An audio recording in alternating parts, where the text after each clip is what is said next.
insane amount of cash at the Federal Reserve. There is an insane amount of cash at the Federal Reserve. There is an insane amount of cash at the Federal Reserve.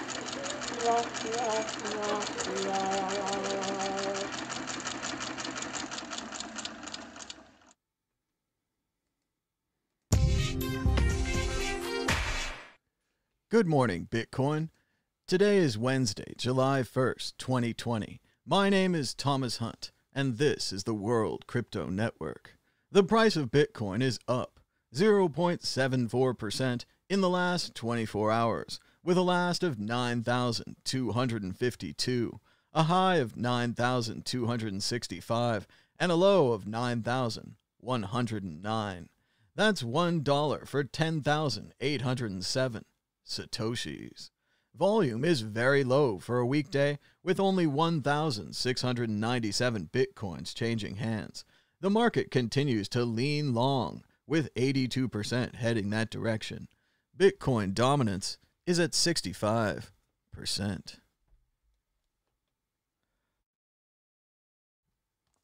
And now, a brief reading from the Principia Discordia by Malcalypse the Younger.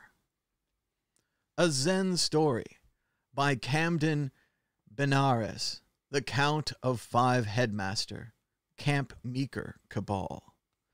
A serious young man found the conflicts of mid-20th century America confusing. He went to many people seeking a way of resolving within himself the discords that troubled him. But he remained troubled. One night, in a coffee house, a self-ordained Zen master said to him, "Go to the dilapidated mansion. You will find at this address which I have written down for you. Do not speak to those who live there. You must remain silent until the moon rises tomorrow night. Go to the large room on the right of the main hallway. Sit in the lotus position on top of the rubble in the northeast corner. Face the corner and meditate." He did as the Zen master instructed. His meditation was frequently interrupted by worries. He worried whether or not the rest of the plumbing fixtures would fall from the second-floor bathroom to join the pipes and other trash he was sitting on. He worried how he might know when the moon rose on the next night. He worried about the people who walked through the room, what the people who walked through the room said about him. His worrying and meditation were disturbed when, as if in a test of his faith, hors d'oeuvre fell from the second floor onto him. At that time, two people walked into the room. The first asked the second who the man sitting there was. The second replied, "Some say he is a holy man. Others say he is a shithead." Hearing this, the man was enlightened. A brief reading from the Principia Discordia by Malcalypse the Younger. And now, the Bitcoin news. But first, happy July 1st. Yes, July 1st is Bobby Bonilla Day. The Mets pay him $1.19 million every year until 2035. What a great contract. What a great deal for Bobby Bonilla. Every year we celebrate one more million for Bobby. He hardly even played on the contract either. Great deal for Bobby. Terrible deal for the Mets. Bitcoin set for 288,000 bull run in 2020. Popular Bitcoin price model says. The latest update of Bitcoin's stock-to-flow price model shows July is beginning exactly as required for a long-term bullish trajectory to continue. They've added a new red dot to the stock-to-flow marker. Look right here, you can see in all of its glory the new red dot. There it is right there. There's one red dot and now another red dot. Whoa. I feel like that solved all my problems. Bitcoin price stalls below 9.2 thousand, but data shows investors are bullish. Bitcoin price has stalled below $9,200, but on-chain data, investor sentiment, and Bitcoin's strong quarterly performance are bullish signals. Bitcoin analyst. Central bank cuts means world has gone Zimbabwe. Sounds kind of fun. Zimbabwe-style mayhem is a possible outcome from a flood of cheap money hitting the global economy, warns Crypto. There is an infinite amount of cash at the Federal Reserve. I've heard that's true. Bitcoin supporters are watching almost every central bank in the world as they lower interest rates and the global fiat money supply skyrockets. There is an infinite amount of cash at the Federal Reserve. That is a lot of cash. Bitcoin cannot be printed. Largely due to the coronavirus, institutions have slashed rates by as much as 1,700 basis points, with Argentina leading the way. Israel changed the least, with a 15 basis point reduction, while Ukraine, Pakistan, Barbados, and the East Caribbean joined Argentina at the top of the list. Argentina's current central bank interest rate is 38%, the highest of any central bank on the list. Lower rates are designed to incentivize borrowing and spending and go hand in hand with quantitative easing policies. There is an infinite amount of cash at the Federal Reserve. Translation, under which the money supply of fiat currencies can increase exponentially. Yes, that's a lot of exponents. Missing from the rankings are countries such as Venezuela, Iran, and Lebanon, where currency meltdowns have become an unavoidable feature of central bank policy. Is it a feature or a bug? Zimbabwe, famous for hyperinflation since the year 2000, is also absent. Perhaps the world really has gone Zimbabwe. An Israeli blockchain startup claims it's created an undo button for Bitcoin transactions. Yes, it really is that funny. The startup claims if you send your money through them, a trusted third party, they could easily undo your Bitcoin transaction just by not sending it. That's right, a third party holds on to your transaction and doesn't send it. That's the same thing as an undo button for Bitcoin, right? No, it's not. It's a third party. Check out the World Crypto Network store at worldcryptonetwork.store or in the links below this video on YouTube. You could get the Treasures Don't Float shirt by Philippe, Bitcoin Not Bombs 2020 Bitcoin Halving Edition by Davi Barker, and the World Crypto Network shirt and mug designed by Crypto Graffiti and original logo by Bruno PT. Check it out at worldcryptonetwork.store. Also, check out the World Crypto Network audio podcast on Spotify, iTunes, and other places where podcasts are heard. I just updated it this morning, so it's rolling out from Spreaker to all of the other podcast services. Check it out, the World Crypto Network, audio-only podcast. Checking in with the price of Bitcoin, it's slightly up in the last 8 minutes or so, with a last of 9,260, a high of 9,268, so close, and a low of 9,109. That's a mere 0.79% in the last 24 hours. Volume is still very low for a Wednesday morning, with 1,720 Bitcoins changing hands. We're keeping an eye on this today.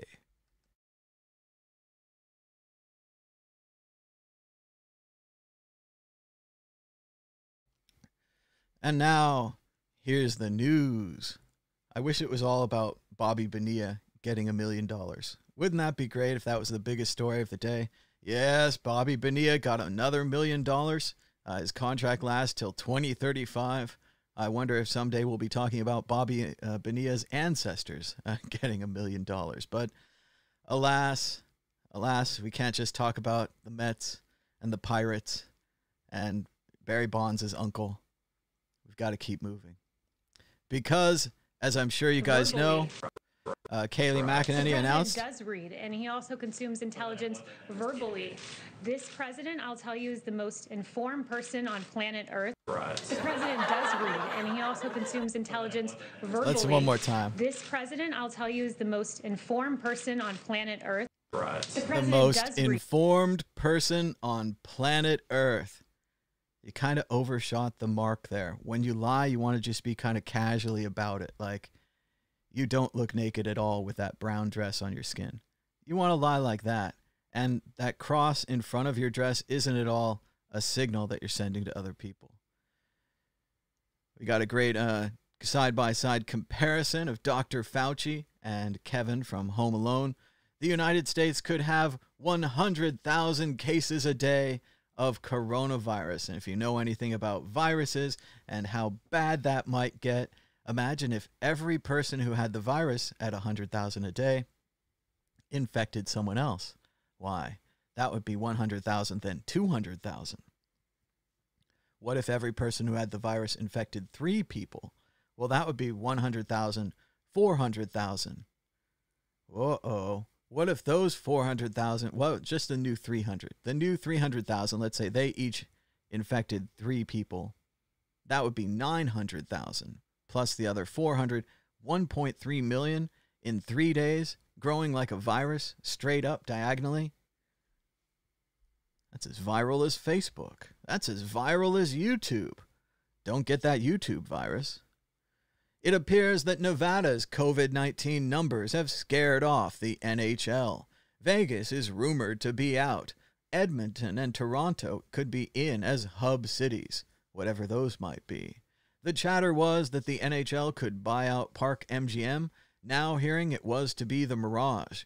Either way, it's not happening, because in Las Vegas they couldn't wear masks. Yes, the governor feared a rebellion if you make the people take reasonable health measures to combat a virus. Yes, a rebellion if you have reasonable health measures to combat a virus. That's where we are today. Shout out to Seth Meyers. He shared this fantastic tweet, a series of tweets, a thread from Matthew Rosenberg at Ashcan Press. Matthew's got a great story here about Carl Reiner. We're just going to tell it kind of in brief here. He has a Carl Reiner story. He'd share it on the day of his passing. Growing up, his father and his twin brother fell in love with Sid Caesar's Your Show of Shows. It is the show that made his dad fall in love with storytelling and comedy. They worshipped Caesar, along with cast member / writer Carl Reiner.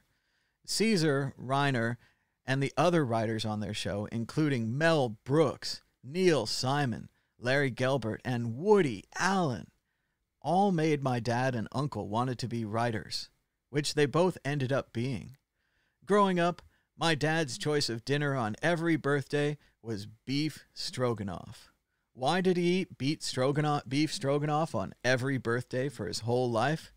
Because of a joke on Your Show of Shows. When Charlton Heston was a guest on the show, they did a Cold War spy sketch where Reiner was told to go into a restaurant and ask for beef stroganoff. He sits down and the waitress comes over.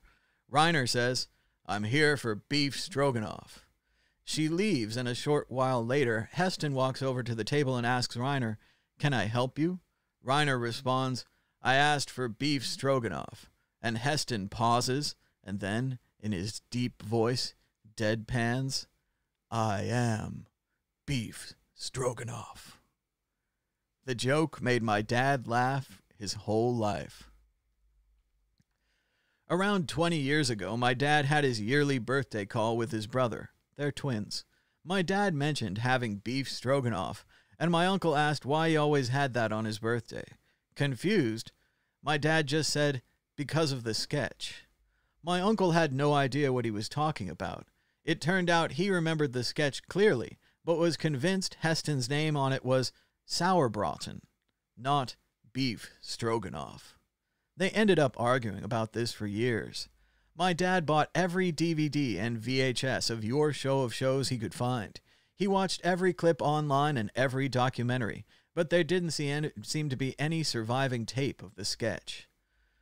Jump ahead 10 years and Carl Reiner writes a new book. He announces he'll be signing and giving a talk in New York at the 92nd Street Y. My dad sees this as his chance. He buys tickets as fast as he can.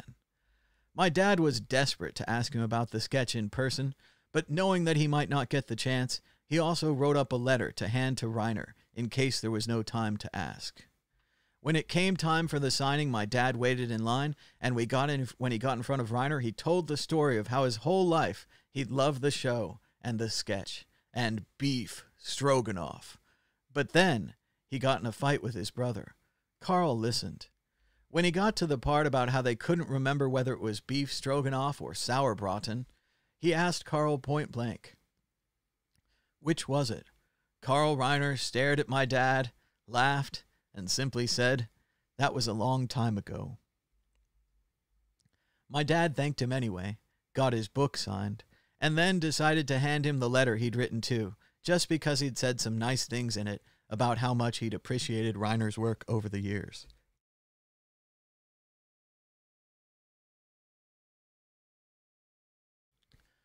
Two months later, my dad is out for a bike ride. The phone rings. My mom answers. A man asks to speak to my father. She tells him that he's out. The man says he'll try back another time. She asks who it is, and he says, "Carl Reiner," and hangs up. No number. No caller ID. Obviously, we are all in awe that he called, and we wait for him to call back. And we wait, and we wait. Finally, a week goes by, and the phone rings. My dad answers it excitingly, like he'd answered every call the past week. But this time, it's Carl Reiner again.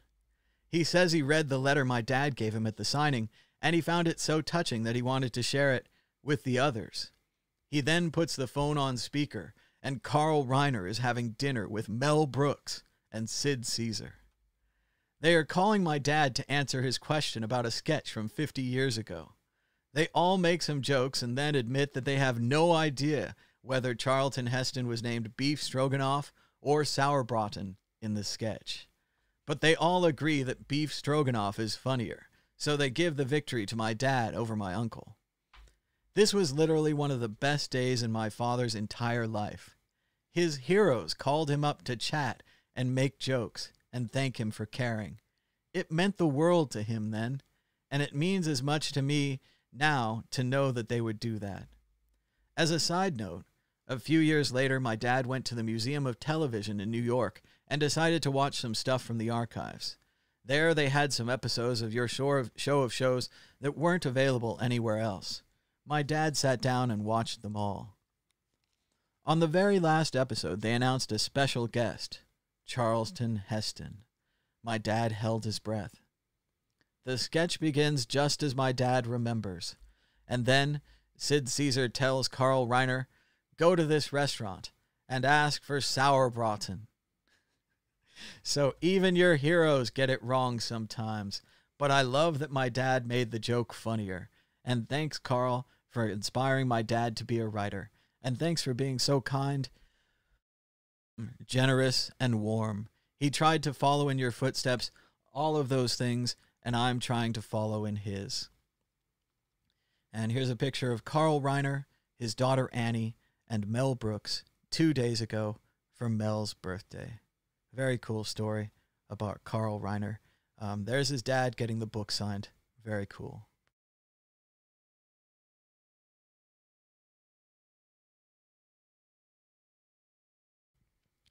Just a very nice story about Carl Reiner and a funny joke that was misheard by Matthew Rosenberg at Ashcan Press on Twitter. And now a message from Vice President Joe Biden. Today we're facing a serious threat, and we have to meet it. We have to meet it as one country. But the president gives no direction, and he pits us against one another. We can't continue like this, half recovering and half getting worse. We can't continue, half wearing masks and half rejecting science. We can't continue, half with a plan and half just hoping for the best. You know, we won't defeat this virus with a piecemeal approach, lifting restrictions prematurely, increasing the volatility of the crisis, raising the likelihood of needing to reimpose restrictions. You know, until our science catches up to reality, until we have better treatment for those who become infected and ultimately are safe, proven, widely available vaccines, we have to continue to do all we can as the people and the government to keep our fellow Americans safe and healthy. An impressive message from Vice President Joe Biden. Just a reminder of the true horror of the coronavirus. Here's a young woman who is suffering from it. She tells her story, how she went to what looks like a graduation party. She says she always wore masks when out or in groups, mostly stayed home, but the pictures below were before she got sick but recent. On 6/20, she'd be out in the sun more than usual. She had allergies and a small, very faint runny nose. The next day, she'd taken a Sudafed and the runny nose was gone. She thought she was fine. An hour or two or later after seeing him, she felt terrible and had gained a very sore throat. By Sunday night, the symptom list was growing and becoming worse. She figured she had COVID-19, but it was extremely worse than she had pictured. She woke up Monday with a bad sore throat, muscle aches all over, and very, very bad fatigue and chills. She got tested that day. The test takes about 3 to 8 days to come back, so she had quarantined herself for herself and her family's safety. The next day, Tuesday, she tried to take it easy in bed, but her symptoms were only getting worse. Tuesday, she lost her sense of smell completely. While getting breakfast, she noticed the milk was about to expire. She put it in a cup and smelled it to see if the milk smelled bad and could not smell anything. She didn't think much about it until taking whiffs of Tabasco, smelling absolutely nothing, but feeling her nose burning. So keep in mind, to the best of her knowledge, she'd went someone that she knows, knowing that they had COVID and affected someone else she was newly in contact with. She wore a mask around that person, but it doesn't sound like the other person wore a mask. Just a reminder of how horrible this disease can be, even for young people.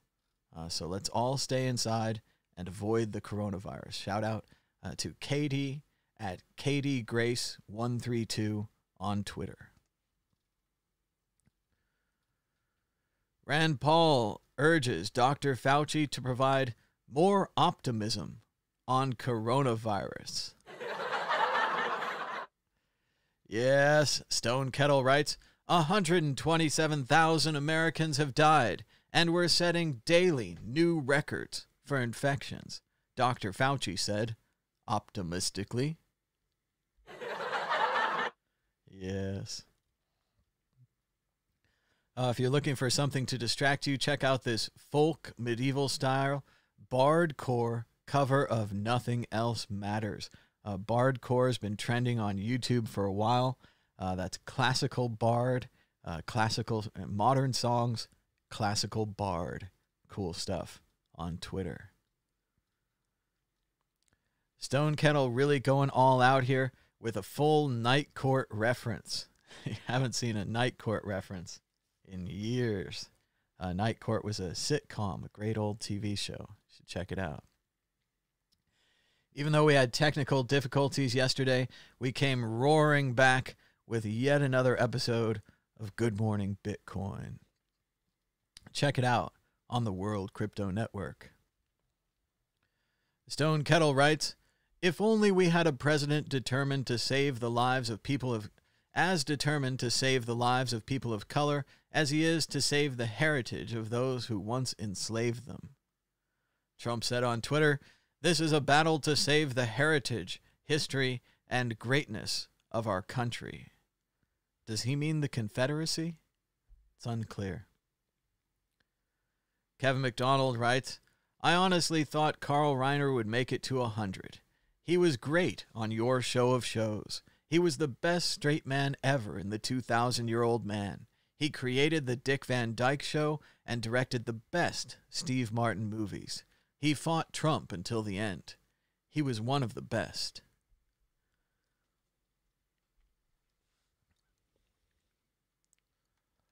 DeSantis says Florida is not going back on reopening as coronavirus cases surge. Crazy. University of Alabama students who knew they had COVID-19 attended parties anyway. Breathtaking news from the University of Alabama, where apparently they're not teaching them very much at all. Steve Martin, shout out to Carl Reiner. Carl Reiner taught me many things about life, but he also taught me how to turn one slice of toast into two. And something about this reminds me that Carl Reiner lived through the Great Depression. And this seems like a very Great Depression thing to do. That once you've crisped the toast, you could actually cut one piece of bread in half and pretend it was two. A very Great Depression thing to do, or maybe something to remember for the future. I don't know. Warren Buffett doesn't need the Fed's help, but he's getting it anyway. Yes, Warren Buffett has a personal net wealth of $69 billion. 69. His company is worth $426 billion, and he has $43 billion in cash in the bank, and they're getting a Federal Reserve bond backstop. Enjoy your $1,200, peons. Don't spend it all in one place, peasants. It's going to be very disturbing. I will guarantee you that. Dr. Fauci predicting the United States may hit 100,000 new cases a day if the trajectory of the outbreak is not altered. Good thing we're not doing anything at all. No national mask wearing, no nothing. We're looking at hell, folks, says Helen Branswell. Leading Republicans, with the exception of Trump, now support mask wearing. Yes, in Republican circles, with the exception of the man who leads the party, the debate about masks is over. It's time to put one on. This is a pretty funny video from the internet. Maybe just a little palate cleanser here. A guy's playing guitar on the pier somewhere, and he's fully dressed as Batman.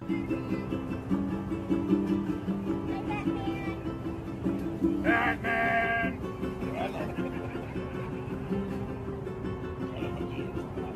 Batman!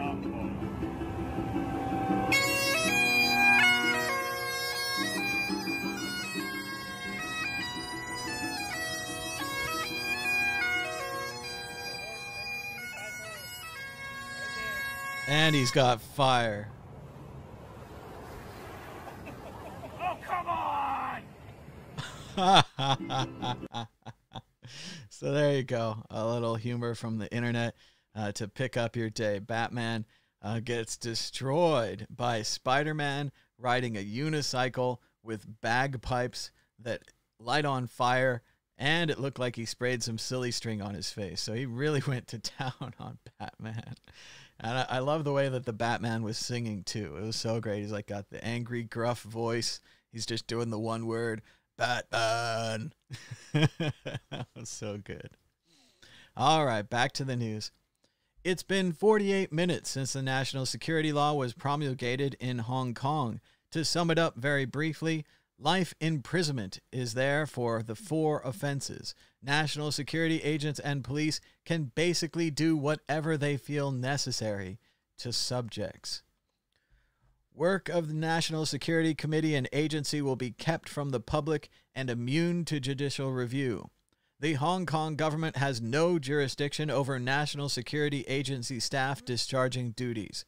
Trial in Hong Kong can go without jury or go behind closed door if the Secretary for Justice certified a necessity to protect state secrets. Serious cases on 3 occasions can be passed to mainland's top protectorate and Supreme Court under National Security Agency or Hong Kong government request. Non-permanent residents in Hong Kong accused of violating the law can be expelled, regardless of conviction.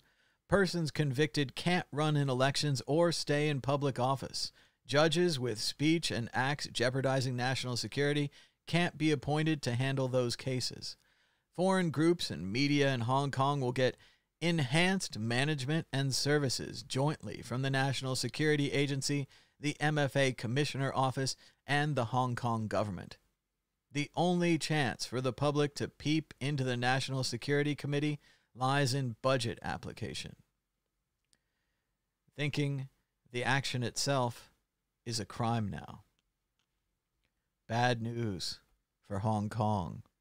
Just a quick summary: closed trials, no jury, expansion of police power, and a possible life sentence. Complicated and serious cases will be under the jurisdiction of the Hong Kong National Security Bureau, which will send defendants to China for prosecution. It's July 1st. The law has been in effect for about a day. Get out of Hong Kong. Get out. The United States is suspending some trade benefits to Hong Kong. Hong Kong matters less to China than it once did, says Lisa Abramowitz. 12% of the country's exports went to or through the city last year versus 45% in 1992. U.S. interests are vulnerable. Its 2018 largest trade surplus with Hong Kong, and hundreds of U.S. companies have offices there. It's time to close. It's time to leave. And again, isn't it interesting that it's all about the money? When Hong Kong was producing 45% of China's exports, you certainly wouldn't mess with this two countries, one system. Now that they're down to 12%, it really doesn't matter anymore. Stimulus packages around the world. Get ready to cry. United Kingdom, 80% of workers' salaries. Denmark, 75% of workers' salaries. South Korea, 70% of workers' salaries. The Netherlands, greatest place in the world, 90% of workers' salaries. Canada, $2,000 a month. Australia, $1,000 a month. The United States, a one-time check for $1,200 that may take months to arrive. It's almost like we don't care about our people at all. It's almost like we just don't care. And get ready for the eviction crisis. You can check out a great show on John Oliver or Hassan Minhaj. They're both talking about evictions and how it's soon going to get much, much worse. Imagine if the United States had passed a law mandating 10 years to life in prison for protesting police brutality. That's what China's new law for Hong Kong basically does. Yep. Mitch McConnell warns the Democrats not to change the filibuster rule. Yes, it really is that funny. Breaking news from the Lincoln Project. Let's see if we can get this full screen. Here we go. This is a very important breaking news. Please stand by. Everyone ready? This is CNN Breaking News. The president does read. The president does read. Breaking news. The president does read. Oh, if you say it 3 times, it's true. But yes, the president does read. That's the qualifications. He can walk a ramp, he can drink water with one hand, and he reads. Not books, not briefings, but he's capable. He's capable of reading. A fantastic quote from Bill Gates describing Facebook. He said something along the lines of, "That's a crock of shit. This isn't a platform. A platform is when the economic value of everybody that uses it exceeds the value of the company that creates it. Then it's a platform." Great job, Bill Gates. As Sue Hall says on Twitter, Gates is king. And now, an advertisement from Act Blue and the Midas Touch. This job is not about me. It's about you. For that's what the presidency is. The duty to care for all of us, Not just those who vote for us, but all of us. In some of our darkest moments of despair, we've made some of our greatest progress. We're the only nation in the world that goes through crisis and comes out better. When we stand together, finally as one America, we'll rise stronger than we were before. We'll move that arc closer to justice. This is the United States of America. There's never been anything we've been unable to do when we set our mind to do it, and we've done it together. Together.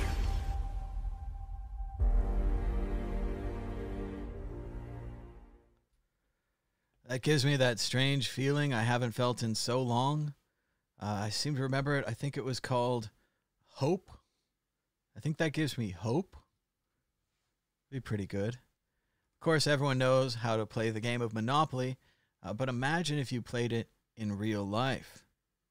In the game Monopoly, once enough properties are owned by a single player, renters can't afford to pay rents and are therefore forced into bankruptcy, and the game ends. For those of you who have played, you'll notice how systems work, i.e., once you have an early advantage, the game becomes easier because you have the rents to acquire more properties and more houses and hotels. A positive feedback loop is created, concentrating wealth. You also might notice that that the wealth in the game might work due to luck. Landing on the right squares early in the game gives you a massive advantage. Right place, right time. Conversely, missing out on acquiring those assets early creates a negative feedback loop, which also reinforces on itself. The poor become poorer until they become insolvent as they move around the board paying higher and higher rents. Fortunately, it is just a game. The game ends. Someone gets bragging rights, and they're all given a fresh chance to win when the game begins anew, and with everyone being equal. But what would happen if the same positive and negative feedback loops happened in life, with the winners acquiring ever more because they had access to the assets first, concentrating their wealth, and enjoying privileged access to the best education, medical, and other services? And let's say, for the sake of argument, let's imagine in this life game that there was a giant force, call it a central bank, that would not let asset prices fall, which only concentrated wealth faster and wouldn't allow a reset of the game where new players had a chance. How long would the losers of the game keep playing the game when they've realized that the game is rigged against them? What if they couldn't pay their rents, medical bills, education, with the game continuing to get worse? What if the game wouldn't end for them? What would they do? And more importantly, if you were them, what would you do? You might listen and elect leaders who tell you they will give you free money without asking where that money comes from, or rise up against the winners and burn the game to the ground, revolutions. Or play a new game where you had a chance, Bitcoin or gold. The societal consequences of changing the rules of the game to stop the natural clearing functions of markets and to lock new game players out is making the world ever more dangerous, and the consequences are very predictable. And the crazy thing is, the same thing central banks are fighting against, prices falling because of exponentially advancing technologies, might be the best game we've ever played. A very interesting post from Jeff Booth on Twitter, @JeffBooth. And of course, you guys all recall that the Monopoly game was originally called the Landlord's Game and was designed to teach this very lesson, that the landlord system was unfair.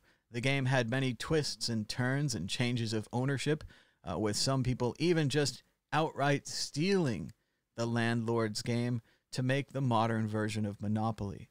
A very interesting story, well worth reading about. Scott Dworkin. Trump just publicly sided with the Russian government over the U.S. government, calling the bounty on U.S. troops a hoax. Then he attacked the American press. His boss, Putin, will be proud. Arthur Van Pelt says, talking about the Craig Wright BSV cult, he's noticing a little trend. The hardcore BSV members don't like it. They're in full damage control mode, exposing their irrational mindset and lies even more. Let's take a look into the mind of BSV. Daniel Krawitz. I used to think that BSV was a good idea, but now I have realized that acknowledging any kind of indebtedness to Craig Wright is so horrible that nobody will ever want to buy it, no matter how beneficial it is. Reina Nakamoto writes, truth is not an attack. Bitcoin's goal has been freedom, transparency, honesty. How do we believe Craig created Bitcoin if he's making bogus theses? That needs to be clarified. If he's duping universities, it's not a good sign at all, and everyone hand waves it away. Nick at YSOH writes, I've been giving Craig Wright a huge benefit of the doubt for anything done after the Gizmodo article because I believe there was a legitimate reason to act the way he does, e.g., generate plausible deniability. However, the above article shows that he's been lying long before the Gizmodo article. It sucks, because I was excited for the possibilities of BSV, but knowing it's headed by a habitual liar has made me reconsider my position. And Calvin Air says, correct, Craig is Satoshi, and BSV is Bitcoin, and all these attacks are only to stop you from knowing this, and debating them once the scammers launch their attack is itself a kind of secondary attack on the weak of mind. So, oh well, Calvin Air is sticking with Craig to the end.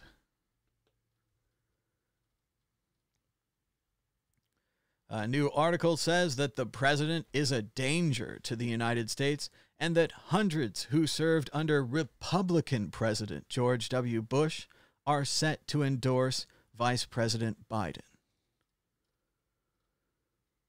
The White House says the president has been briefed on the alleged bounties to kill U.S. soldiers, and the White House is planning to brief the Gang of Eight on the issue today. But Trump is calling it a hoax. Trump says on Twitter, the Russia bounty story is just another made-up by fake news tale that is told only to damage me and the Republican Party. The secret source probably does not even exist, just like the story itself. If the discredited New York Times has a source, reveal it. Just another hoax. This really doesn't make any sense. If it was false, why would they have briefed the Republicans yesterday? Why would they be briefing the Democrats today? Why are they briefing the Gang of Eight? What are they briefing them on? These two ideas can't exist at the same time. Malcolm Nance, formerly with the CIA, says, I have never ever said that Donald Trump was a recruited agent of Moscow, even when he threw himself on grenades time and time again for Putin. I've certainly called him a witting asset. Now, I'm not so sure. Many people publicly doubting the president's loyalty to the United States. We've entered a new phase. Becky Whetstone, PhD, writes, her son was a Marine killed in Afghanistan. If she had learned that Russia put a bounty on his life and the United States didn't take serious, decisive action, then hell hath no fury like a mother scorned. Bless the families who face this reality.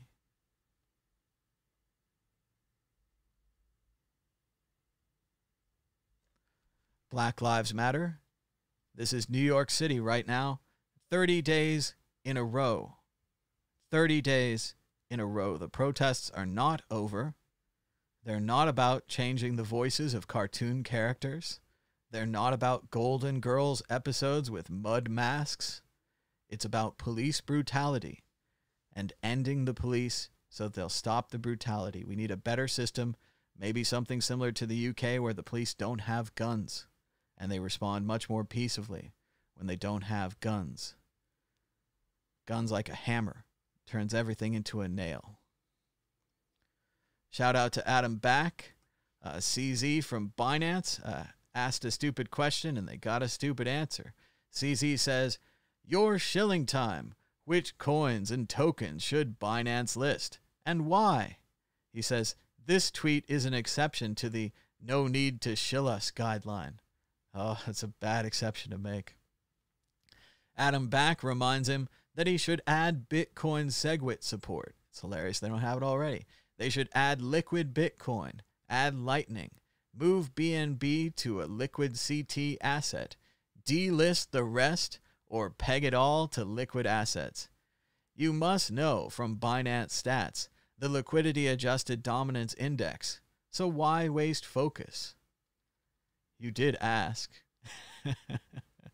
Adam Back really showing CZ there the direction his company should head in if they want to continue to be successful. Tom Watson says, Joe Biden speaks slowly. He pauses to consider what he's about to say. He doubles back to clarify. He treats reporters with respect. He has a little Jimmy Stewart thing going on. I'm ridiculously cool with every bit of it. The president is the most informed person on planet Earth. Yes, it's even more stupid because she said planet Earth. Why not just say the galaxy? The president is the most informed human in the galaxy. In all 12 galaxies, in all 189 galaxies, in the Milky Way region, the president is the most informed. She's the best. More treason from Trump. He says, no corroborating evidence to back up reports. Department of Defense. Do people still not understand that this is a made-up fake news media hoax started to slander me and the Republican Party? I was never briefed because any info that they may have had did not rise to that level. Turns out it was in the piece of paper handed to him on February 27th. The February 27th President's Daily Briefing. Still waiting to get the title on that one, hoping that it's very similar to Bin Laden determined to strike within America. Yeah, that was a tough one to figure out. I could see how you'd be confused. And again, why are they briefing the Republicans, the Democrats, and now the Gang of Eight on a hoax? Doesn't make any sense. He's lying. It's pathetic. And it's deranged. I mean, there's no reason to lie about this. We know they're briefing them. Like, yes, this weekend you had the 3-day pass. It was Friday. You said, hey, we never heard about this. That lasted Saturday until Sunday when we knew that you'd been briefed. Now we even know the day you've been briefed. We know John Bolton briefed you in March. We know that there was an attack in April. So February, March, April, you did nothing. There was an attack. It's all documents. You can't lie about something where there's documents. The lawyers are just going to destroy you. Oh. What is that song by the Eagles? The lawyers dealt with small details because Daddy had to lie. I'm going to find us a place where we can go and wash away the wind. Yes, there was intelligence reported on the allegations that the Russians were offering a bounty to the Taliban to kill Americans. Representative Mike McCall, Republican from Texas, the top Republican on the House Foreign Affairs Committee, confirms and disrupts Donald Trump's story that it's a lie or a hoax. Yes, a Republican from the House Foreign Affairs Committee says that there was indeed intelligence. It's not in doubt. Scott Dworkin writes, Republicans are using Kremlin talking points to attack the U.S. military. Traitors. They do seem to be traitors. Russian bounties further strain Trump's bond with veterans. Jonathan Lemire says, I don't think he cares about troops at all. And if he didn't know about Russia, it's because he didn't do his damn homework. And that's despicable. It seems they're having massive street protests in Hong Kong to protest the new national security law.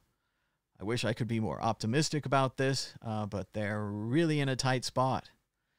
It's a great time to get out of Hong Kong if you can. You don't need all that stuff. You just need you, and you need to be safe somewhere else. Joshua Wong writes, End of Hong Kong, beginning of reign of terror. Beijing has just passed the sweeping national security law. It marks the end of Hong Kong that the world knew before. Goodbye, Hong Kong. Volume adjusted Bitcoin dominant sits at 90%. The rest of crypto assets would only amount to 10%. Could it be that this figure is rarely brought up to avoid discouraging altcoin traders? Liquidity of altcoins is not even comparable to Bitcoin and challenged by stablecoin Tether. Scott Dworkin writes, I wonder what the Gold Star families of the soldiers killed by the Russians would have to say about Trump calling their deaths fake news and a hoax. Trump is a traitor and an abomination.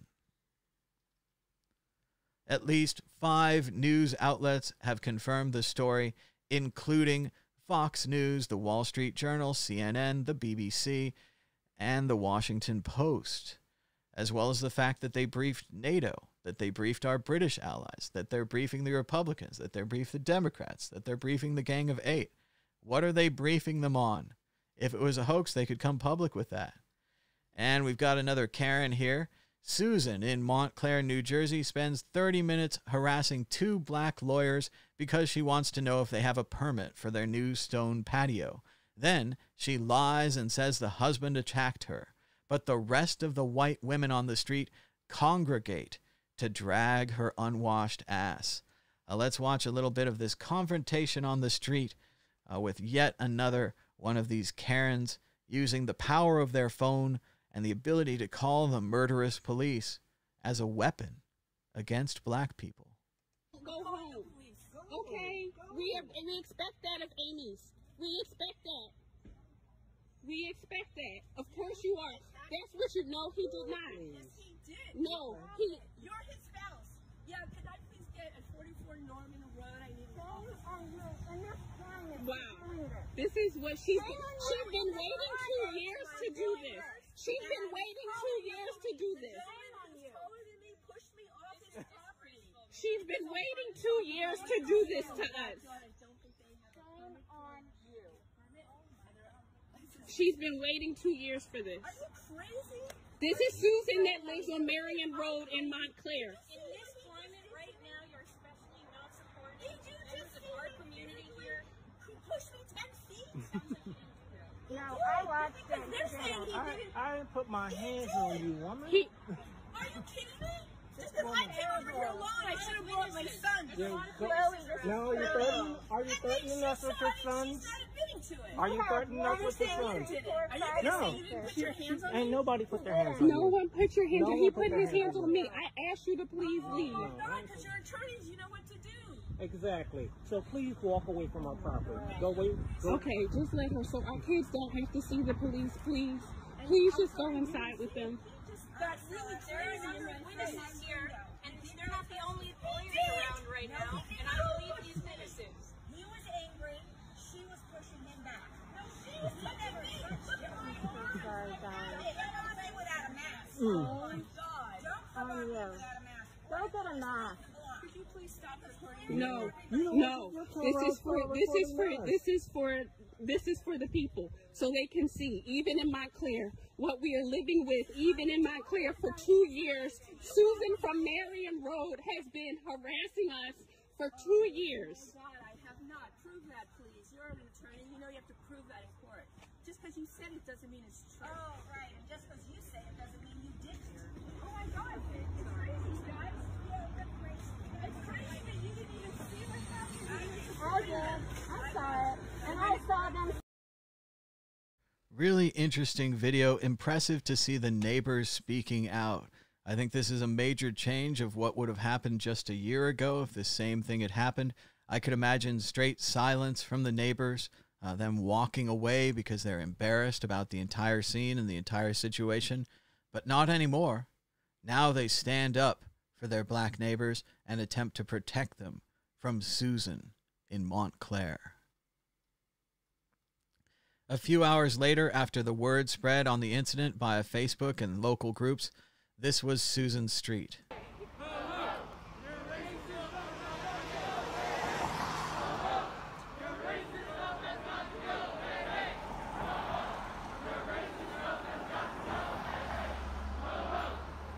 It's almost like they've mobilized the internet in real life. Good morning, everybody. Apparently, it's High Treason Against the United States Day on Twitter. I took pictures for history.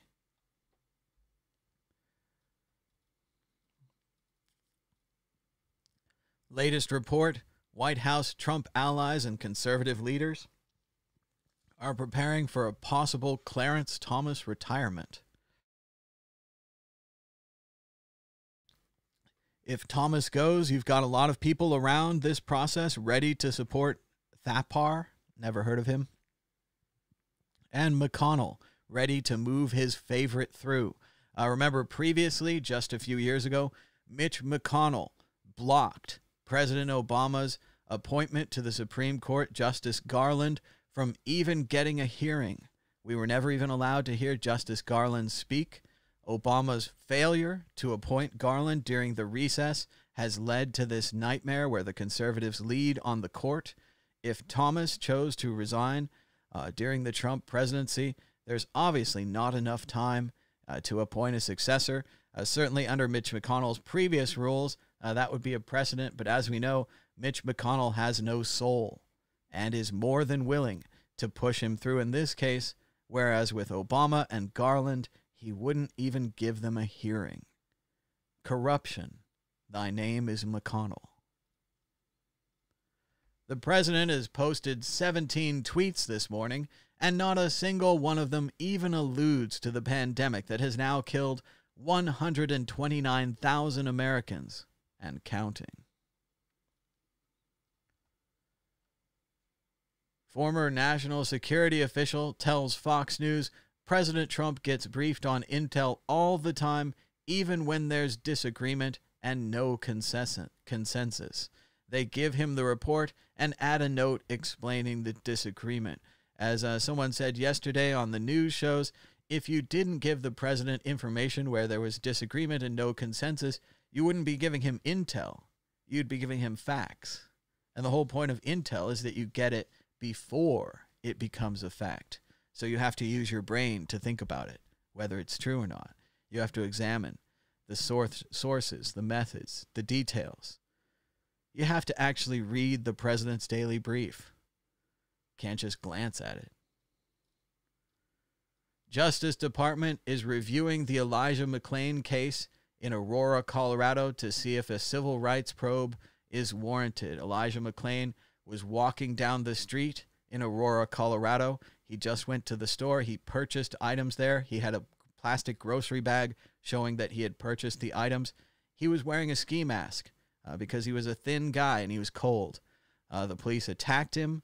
The police messed with him. They claimed there was a scuffle. Then the paramedics gave him a ridiculously high dose of ketamine, and he was brain dead 3 days later.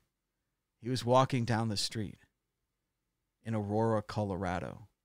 None of the police or paramedics were punished or received any negative action from his death. As Stone Kettle writes, police killed an American citizen for being black, living his life, walking down a public sidewalk, literally doing absolutely nothing wrong in any fashion whatsoever. And we're not sure if there's a problem with civil rights? Like there's a question, right?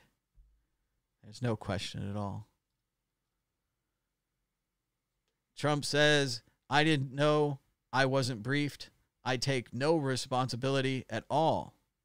Press secretary says, The president is the most informed person on planet Earth. So which is it? He didn't read the briefing, he wasn't briefed, he didn't know, or he's the most informed person on planet Earth. They can't both be true. A rare bit of positive news? Maybe. Breaking news, COVID-19 vaccine from Pfizer and BioNTech shows positive results. It's not clear whether the antibody levels produced will lead to immunity to the virus. The companies now need to conduct large-scale tests of the vaccine. Many non-Lebanese friends are trying to understand what's happening in Lebanon and what is changing. Mohammed at Monajem on Twitter writes, here's a comparison between July 2019 and July 2020. The situation is only getting worse.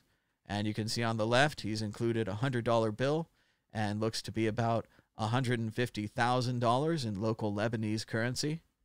In the next picture, the $100 is now worth $900,000. So it's gone from around $150,000 for a $100 bill to $900,000 for a $100 bill. Almost a ninefold increase in Lebanon's inflation and a decrease in the value of their money. There is an infinite amount of cash at the Federal Reserve. Yes, that could be one of the possibilities if we truly had an infinite amount of cash. Here's a video out of Hong Kong, which is a place that you should leave. Here's a journalist taking pictures. He's hit directly in the head by the water cannon. It's an incredible force of water to go directly at someone's head. You can see right here, he was no threat to this police truck thing. The water, he's taking pictures of the people right there at the shop, and it hits him direct in the head. Just bam, knocks him to the ground. They used to use water hoses like this in the 1960s in the United States during the civil rights protests last time, and they stopped, and they apparently haven't stopped in Hong Kong. They've even mobilized it and mounted it on top of a car. So there's a journalist in Hong Kong getting totally destroyed by the water cannon. Get out of Hong Kong. It's not safe anymore. The Senate has stripped a provision from an intelligence bill requiring campaigns to report foreign election help. Hillary Clinton says, with this move, Republican senators have stopped being merely enablers when Trump seeks foreign help to win elections. They've become accomplices. It's getting worse for the Republicans.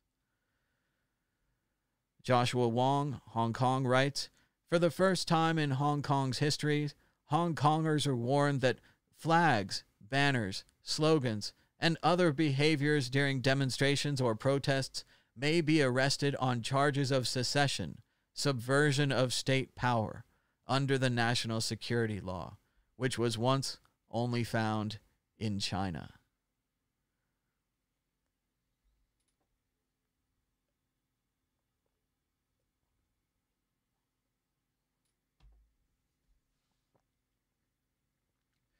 Starting to have some historical echoes around here. I was reminded of when Hitler rolled into the Sudetenland, and that Churchill, or not Churchill, but the Chamberlain before him said, oh, it's fine, it's just this Sudetenland. They used to have that anyway. Then he rolled into Poland, and they were like, it's just Poland, that's fine. And then pretty soon he was rolling into Belgium, and they were like, oh, I don't know about Belgium. And what about France? So yes, it happens slowly. First it's happening to other people, then it's happening to you.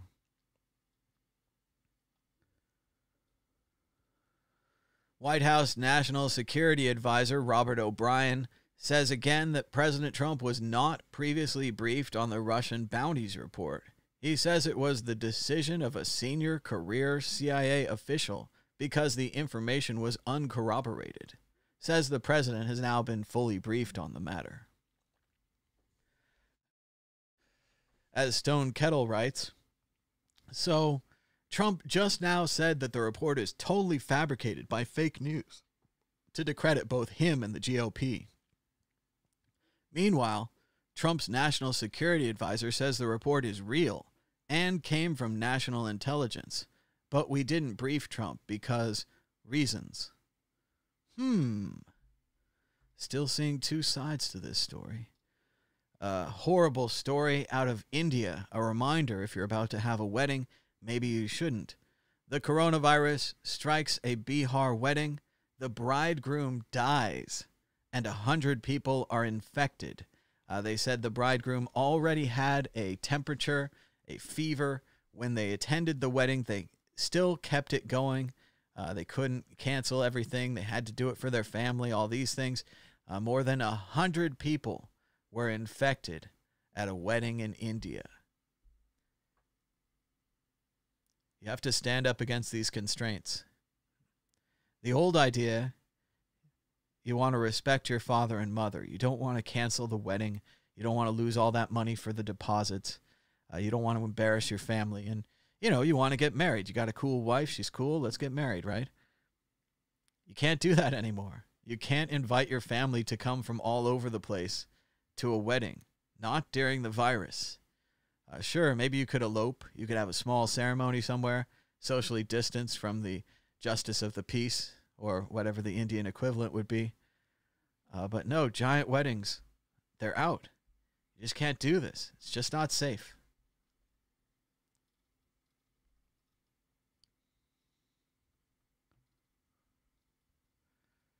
Nevada and 7 other states were added to New York's list of states meeting the metrics for community spread of COVID-19. New York is now requiring quarantine for 14 days if you want to visit the state from Nevada or 7 other states. This is a good idea for New York, but a horrible and embarrassing thing for the rest of the states. And a good idea probably just to stay home if you're thinking about traveling and you leave New York. Maybe you go on vacation to Las Vegas, then you want to go back to New York. You have to wait 14 days, probably in some little pod hotel somewhere, eating whatever they bring you, and never ever going outside. Sounds fun. Good news from Las Vegas, a rare piece of good news today. And again, this is a long shot still. High-speed train company receives permission to use I-15 right away in California.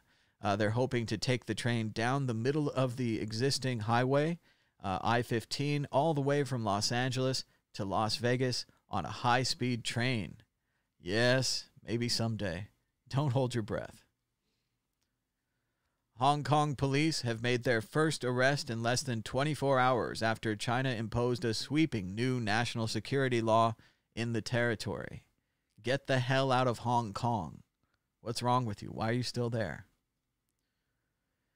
And it sounds like Texas is on their own. Texas Lieutenant Governor Dan Patrick says he will no longer listen to Dr. Anthony Fauci. He says, I don't need his advice anymore. Texas is going its own way. Good luck with that. Shout out to Jim Cramer at Mad Money.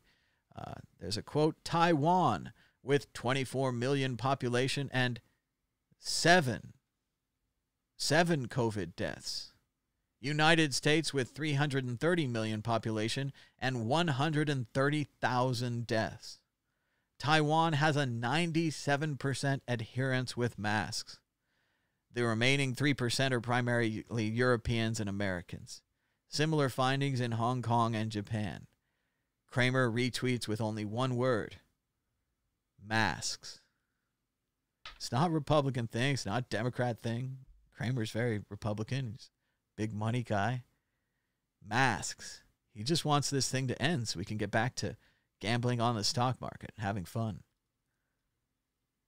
As the virus roars back, so do a new round of layoffs. A resurgence of COVID cases across the U.S. South and West is endangering hopes for an economic rebound. At stake are the jobs of millions of people who had hoped their layoffs would be short-lived. Yes, it's time for another stimulus.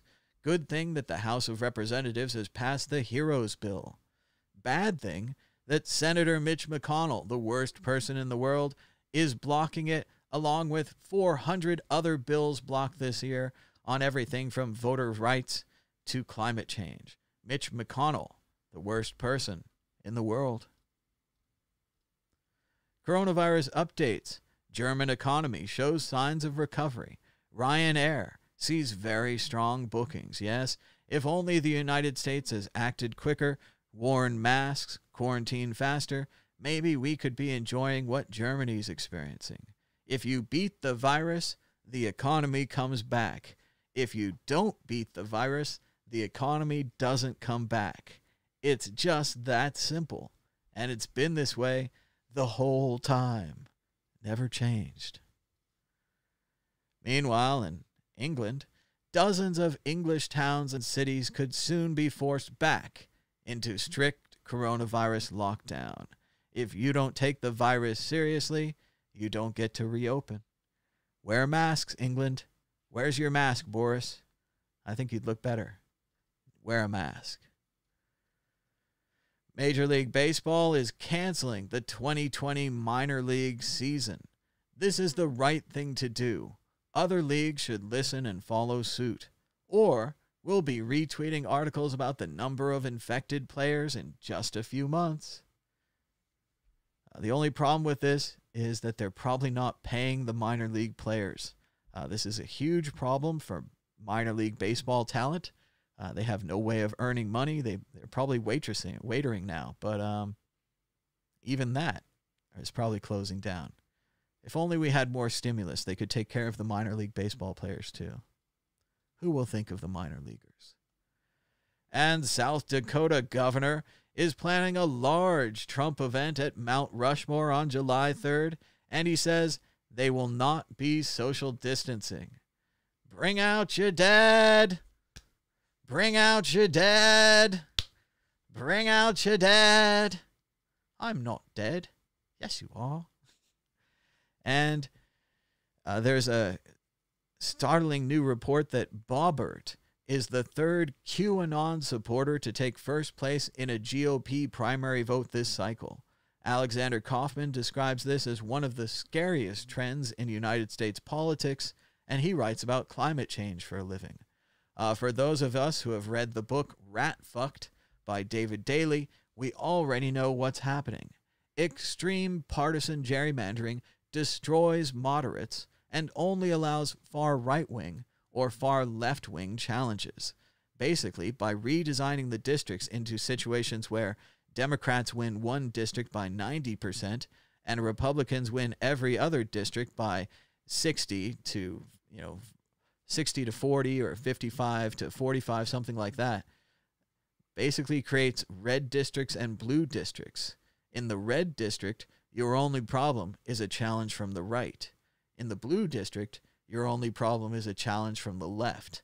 It doesn't encourage moderates. It encourages more right and more left, which then leads to a broken Congress where the far left and the far right can't agree on anything, and Congress is about compromise. The gerrymander of 2010 has broken our democratic system. It's a structural problem. You can learn more if you want. Read the book. It's called Rat Fucked. I wish it had a better title, but that's what it's called. Elijah McClain's father calls for everyone involved in his death to be held accountable. Can't imagine what it's like for this man to lose Elijah McClain, such a non-violent and peaceful individual, taken for no reason.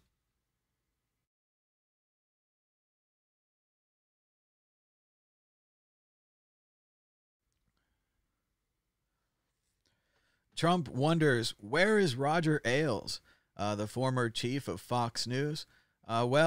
He's been dead for 3 years. Seems like Trump's forgotten. Who's the demented one again? Who's the one with the mental problems? I heard that they were saying Biden has mental problems, but Trump doesn't know that Roger Ailes has been dead for 3 years. That's a little odd. And it's still Bobby Bonilla Day. Shout out to Bobby Bonilla, uncle of Barry Bonds, formerly with the Pirates, signed a deal with the Mets, hardly performed at all, and yet, because of the way the deal was written, he gets $1.19 million every July 1st, and every July 1st until 2035. What a great deal for Bobby Bonilla. What a bad deal for the Mets. And here's the truth for the United States. Universal masking with targeted closures will help, but the outbreak is huge now. Maybe we get really lucky with this virus. T-cell cross-reactivity, antiviral combo? I hope so, but I can't count on it. Otherwise, it's another year of where we are. Senator Chris Murphy, Connecticut, writes, "What's so unforgivable is that there's now no mystery as how to get COVID under control. In Connecticut, we kept everything closed until transmissions fell. We created an apolitical mask-wearing culture. We tested aggressively. 2 months ago, a hotspot. Today, less than 100 hospitalized. We can beat this thing. The code is out there in the wild. All you have to do is wear a mask. That's all you have to do." Texas reported 6,975 more confirmed cases of COVID-19, a new single-day record. The previous 7 days, around 4,000, 5,000, 5,000, 5,000, 5,000, 5,000, 5,000, for a total of 45,000 cases in the last 7 days in Texas. The virus didn't stop this Washington socialite from throwing a backyard soiree. Then the tests came back positive. Yes, it's not a good time to have a party, even if you're filthy rich. Yes, you're infecting all your friends. You can't trust anything. It could be the waiters, the waitresses. It could be one of your friends. It's almost as if we can't hang out with humans anymore. We should just wear masks. Stay home. 3 NATO officials say they were briefed by the Americans on a potential threat to their troops in Afghanistan from operatives potentially linked to the Russian intelligence services. So everybody was briefed but Trump? Trump's story is falling apart. In Hong Kong, they've made the first arrest under a new national security law for carrying an independence flag at the protest. He was arrested for carrying a flag. Just get out of Hong Kong. Breaking news, the House has introduced a resolution to impeach Attorney General Barr. It's just starting, but hopefully it goes somewhere. Just in case you didn't know, Mitch McConnell is the most destructive force in the modern history of the United States Senate. Anyone who tells you this seat isn't worth fighting for, that it isn't worth it to fight tooth and nail to defeat McConnell, hasn't been paying attention. We need to support McGrath now. And we did it. We made it to the top of the news. We survived. Hooray. Shout out to everyone who made it through. Good job. Give yourself a pat on the back. Remind yourself to give this show a thumbs up and a share. And if you haven't, please subscribe down below. We try to do these shows every day. Check out worldcryptonetwork.store. We've got World Crypto Network, the mug. Treasures Don't Float, the t-shirt.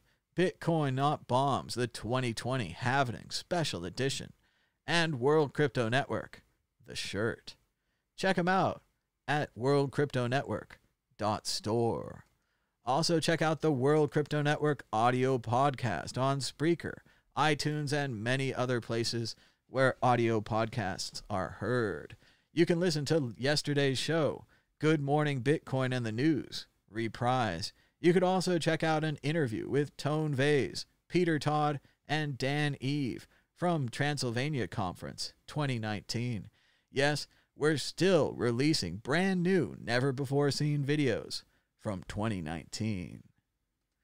Checking in with the price of Bitcoin, the price of Bitcoin is up 1.17% in the last 24 hours, with a last of 9,283, a high of 9,298, and a low of 9,109. That's $1 for 10,775 Satoshis. Volume is still a little low for a weekday, with only 1,897 Bitcoins changing hands. The market continues to lean long, with 82% heading that direction. Bitcoin dominance was at 65%.